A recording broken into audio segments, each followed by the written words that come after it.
In this video, we are going to be looking at HTML quotation and citation of elements. So yeah, we have some of those things we are going to be looking at, which are the block quote, the Q, and we also have the ABBR, which stands for abbreviation. Then we have the address. We also have the cite, which is used to declare the title, and BDO, which is used to reverse the display of a text, maybe from left to right or right to left. So yeah, we have an example of our quote, which is written using the block quote. Look at the sample here. We have here is a quote from WWF website, and you see the way this quote is being displayed, leaving some indentation on the left hand side of the document. So here we have it written in block quote, and we can see the code example here. So we have the block quote element define a section that is quoted from another source. So when you are trying to bring in a particular section or text that is quoted from another source, we use the block quote. Then inside the block quote, we have an attribute which is known as the cite attribute, together with the value, which is the URL of where the document or this particular quote is gotten from, which is the source. So then we have the text, that is the content that was cited in that particular website. Then we have it. Then we have our closing block quote here. As we can see an example, when we run this code, this particular text is displayed by leaving some indentation to the left and giving this text. And in the block quote, we have the cite attribute, which is holding this value, which is the URL of where the quote is actually gotten from. So now we look at the next one, which is the Q, which is for short quotation. That's not as long as what we had in the previous one, which the HTML tag defines such short quotation where browser normally insert quotation mark around the quotation.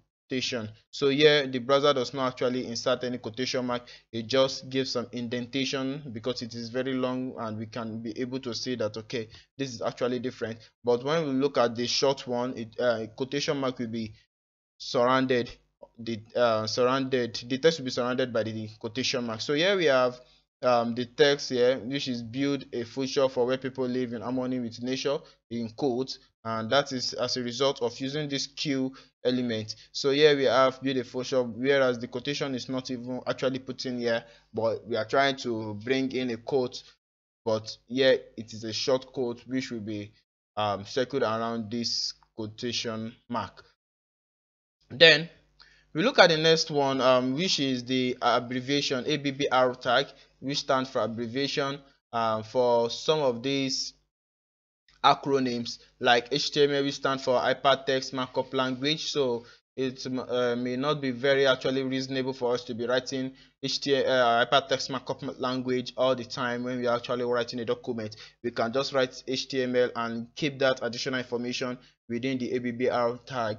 Then the CSS, which stands for cascading style sheet, then Mr., then this is doctor, as soon as possible, then automated teller machine. So these kind of acronyms can be displayed using the ABBR tag. Whenever you over that particular text, you will find out that the actual meaning will be displayed as a tulip. So marking abbreviation can give useful information to browser, translation system, and search engines. So use the global title attribute to show the description for the abbreviation or acronym when you mouse over the element. So we have title here, which is going to be used, and that the actual meaning will be the value that is written in the title attribute. Then that value will serve as a tulip. Let's look at an example of that. Here we only have the WHO was founded in 1948, whereas this additional information, which is in the first ABBR element, here we have ABBR elements together with the title attribute, then the value, but nothing is actually displayed here, which is WHO organization. This is just a way of saying, okay, if I over this particular text, then the additional information will be given in form of a tulip. So yeah, I can now see that what do I mean by WHO, which is the World Health Organization. This increase the the way the browser read our documents, such as the search engine and the translation system together with the browser. So you can use the ABBR to give acronyms of a particular text. Then here we have the address for contact information. The address tag defines the contact information for the author or owner of a document or an article. So the contact information can be an email address, URL, physical address, phone number, social media handle, etc. So the text in the address element usually render in italic, and the browser will always add a line break before and after the address element. So the browser will always give a line break before and after this. As you can see here, this is the particular text that is written, the HTML element address. So this paragraph text is from this P, then this address here, as you said, it says the browser will always give a line break, which is taking it to the next line, which means any other text written after or before this address will be written on, it will be rendered on another line in our document. Here we have the address, and like it says whatever content we have will be displayed in italic. So here we have written by John Doe, which is the author. Visit us at, then maybe the URL or the social media page, and we have the physical address also here. So everything that we have here is displayed in italic, and as you can see, we have a BR tag here, which we have looked at in our second video, which is used to give a line break on each line. So yeah, that's about the address. We can now look at the sites which we use in citing the work or the title of a work. Yes, so a person name is not the title of a work.